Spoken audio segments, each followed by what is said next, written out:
ओम शांति।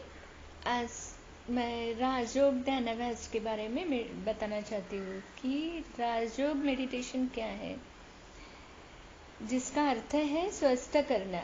ध्यानाभ्यास भावनात्मक, मानसिक और शारीरिक रूप से निरोग करने की तथा वैज्ञानिक या विश्वसनीय प्रक्रिया है। ध्यान की अवस्था जीवन की उच्चतम अवस्था है। बिना ध्यान के मनुष्य प्रकाश, रंग, प्रेम की दुनिया के अंधे के समान है।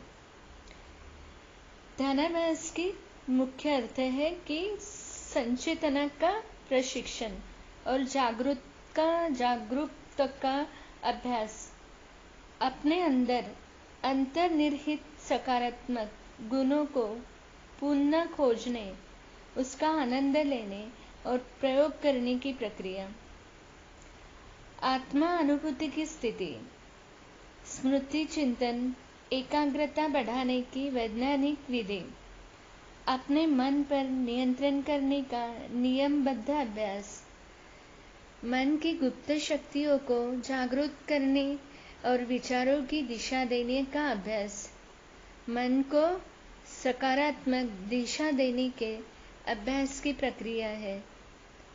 5 इंद्रियों के परे परमानंद का अनुभव करने के लिए समर्थ होने के अभ्यास की प्रक्रिया। इसको ध्यानाभ्यास कहा जाता है। उच्च आध्यात्मिक अनुभव के परिणाम स्वरूप आत्मा में गहन और अनुभव अधिक सूक्ष्म विवेक का विकास होता है। वास्तव में ये आध्यात्मिक अनुभव की तुलना एक समुद्र से की जा सकती है। समुद्र में गहराई में जाने पर भी वहाँ और अनेक गहरा अनुभव होता है। समुद्र की गहराई असीमित प्रतीत होती है, उसी प्रकार गहन आध्यात्मिक अनुभव होने पर पूर्व हुआ अनुभव ही सीमित नजर आता है। ध्यानाभ्यास में बैठने की ये अवस्था और विचारों की श्रृंखला का निर्माण करना अपना अधिक महत्वपूर्ण नहीं होता है, जिसका महत्व पहले वाली अवस्था का है। राजयोग का प्रारंभिक अनुभव ही महत्वपूर्ण है, क्योंकि बाद में अनुभव स्वाभाविक रूप से होता है। इसकी अवस्था है। राजयोग के अभ्यास का प्रारंभ करने के लिए साधक को किसी विशेष शारीरिक मुद्रा में बैठने की आवश्यकता नहीं होती। वास्तव में राजयोग के अभ्यास में बैठने की कठिन मुद्राओं से बचना चाहिए। आसन व स्वाभाविक तरीके से बैठना चाहिए, क्योंकि राजयोग का लक्ष्य भौतिक जागरूकता से परे जाना होता है। इसीलिए कोई भी पीड़ा जो हमें शरीर को और ध्यान खींचती है, वह इससे बाधक है। राजयोग ध्यानाभ्यास के समय आंखें बंद करने की आवश्यकता नहीं है। आंखों को बंद करने से ध्यान बड़ी तेजी से कम हो जाता है तथा शीघ्र ही मन अपने लक्ष्य उद्देश्य से भटक जाता है। यद्यपि आरंभ में आंखें खुली रखना अधिक कठिन लगता है, परंतु शीघ्र ही यह स्वाभाविक हो जाता है और इसके परिणाम स्वरूप दैनिक कार्य करते समय मन की शक्तिशाली स्थिति हो जाती है। इस प्रकार राजयोग का अभ्यास करते समय नेत्रों को खुला रखना आवश्यक है।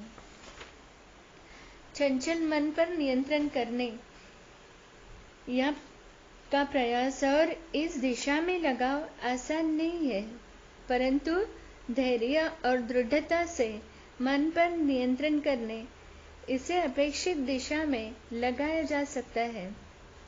अंतर जब आत्मा एकाग्र होने का प्रयास करती है, तब ऐसे विचार को आध्यात्मिकता से बिल्कुल संबंध नहीं रखते। वे आत्मा को अपनी ओर खींचते हैं।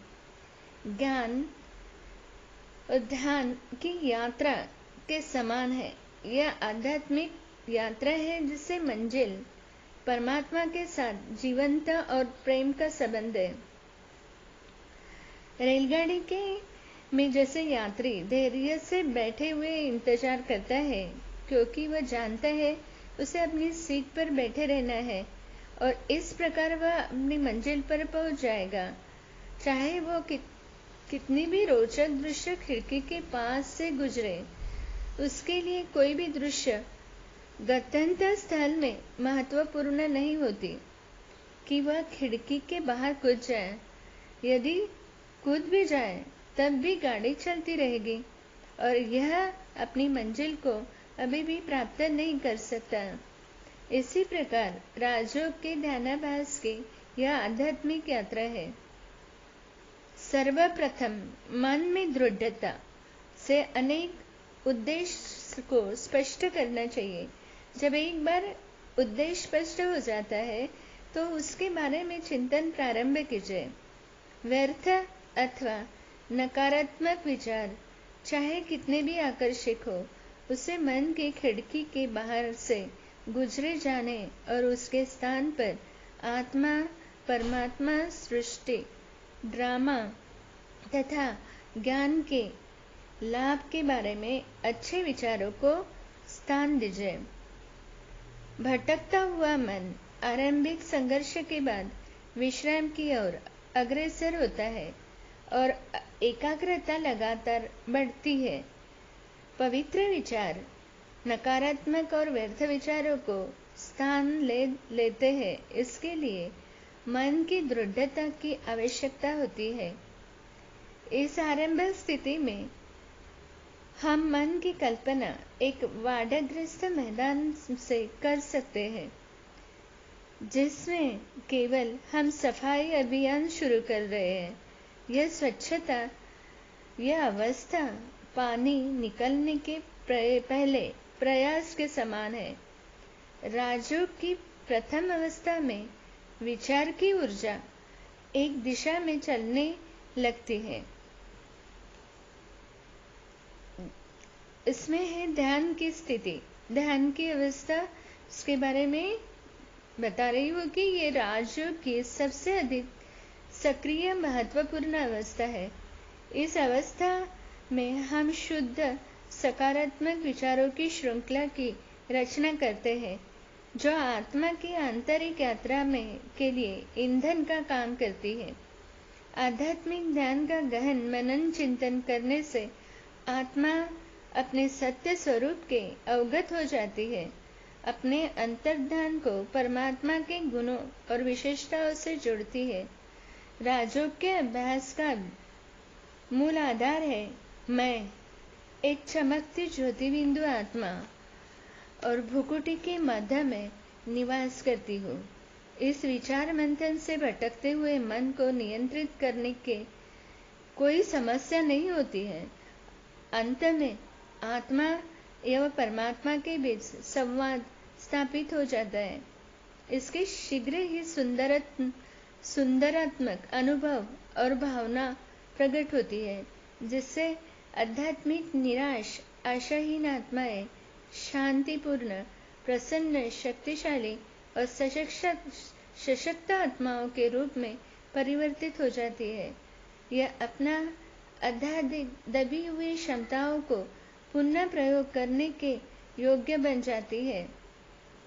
आत्मा अपने विचारों को परमात्मा की ओर लगाने से समर्थ हो जाती है,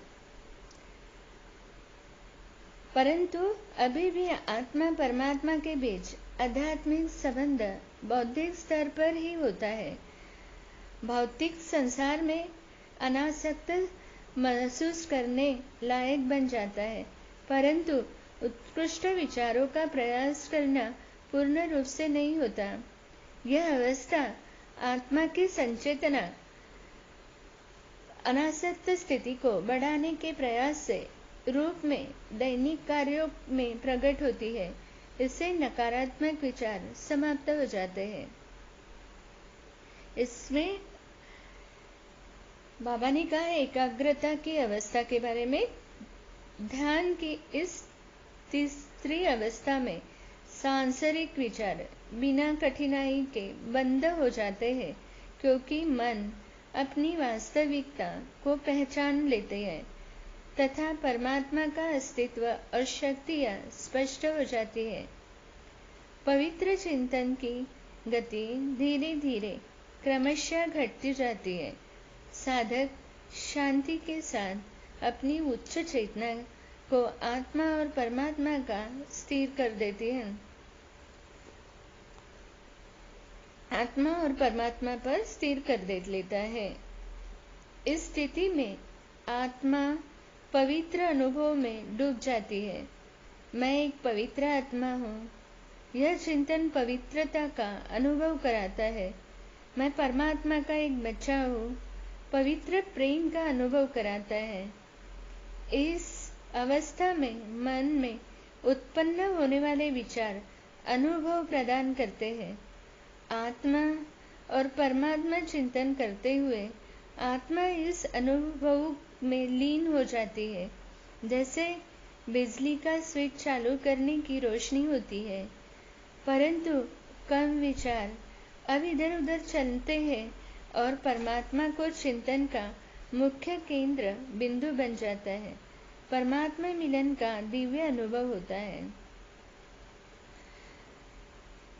अनुभवी की अवस्था में बाबा ने कहा, जब हमारे विचार पूरी तरह से सकारात्मक दिशा में चलते हैं तो हम शांति सुख की आध्यात्मिक अनुभूति करते हैं।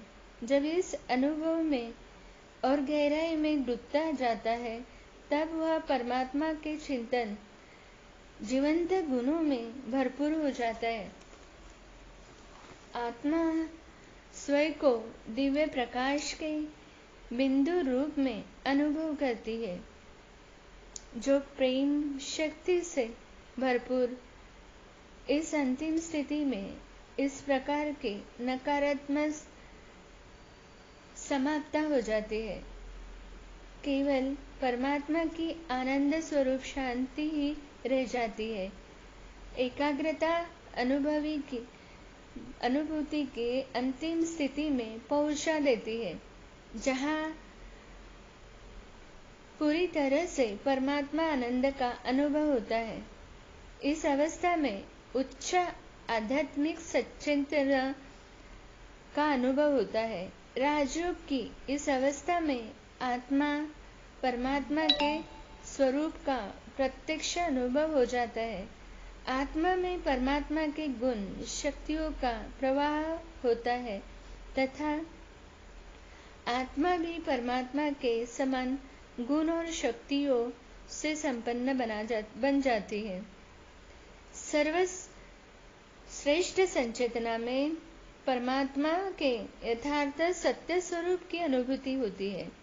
देह अभिमान पूर्ण रूप से समाप्त हो जाता है। मन के परमात्मा पर टिके होने से योग की अग्नि पूरी तरह से प्रज्वलित होती है, जो आत्मा को पावन बना देती है और नकारात्मक संस्कारों को भस्म कर देती है। पिछले जन्मों का पाप भस्म हो जाते हैं और आत्मा अपने मूल गुणों ज्ञान, पवित्रता, शांति, शक्ति, प्रेम, प्रसन्नता, आनंद से पुनः प्राप्त कर देती है। इस प्रयास इतना गहन होता है कि आत्मा में दिव्य आनंद का सदा अनुभव होता है और योग के अभ्यास के बाद लंबे समय तक इस अलौकिक व दिव्य अनुभव का प्रभाव आत्मा में रहता है। इस प्रकार ध्यान की विधियां बाबा ने बताई है कि कुछ लोग सच्ची शांति और विश्राम की स्थिति प्राप्त करने के लिए ध्यानाभ्यास करते हैं। यह आध्यात्मिक कठिन होता है और पूर्वता समस्या का सामना करने की भांति है। कुछ व्यक्ति ध्यानाभ्यास करने के लिए बाह्य वस्तुओं से इस प्रकार अनासक्त हो जाते हैं मानो उसमें बिल्कुल रुचि नहीं है। ये अकस्मात आकांक्षा की ज्वाला को तेज कर देते हैं और जो कुछ भी उनके सामने आता है उस हर चीज को प्रयोग करते हैं। वे ऐसे समझते हैं कि संन्यास की भावना के तीव्र आयोग के आवेग से अपनी संचेतना को उच्चतम स्तर तक पहुंच सकते हैं। ये केवल अपनी आकांक्षा की खुशी को प्राप्त कर पाते हैं और उनकी निरंतर एकाग्रता को अधिक बनाते जाते हैं। इस तरह राजयोगा मेडिटेशन होता है और इसका ध्यानाभ्यास किया जाता है। ओम शांति।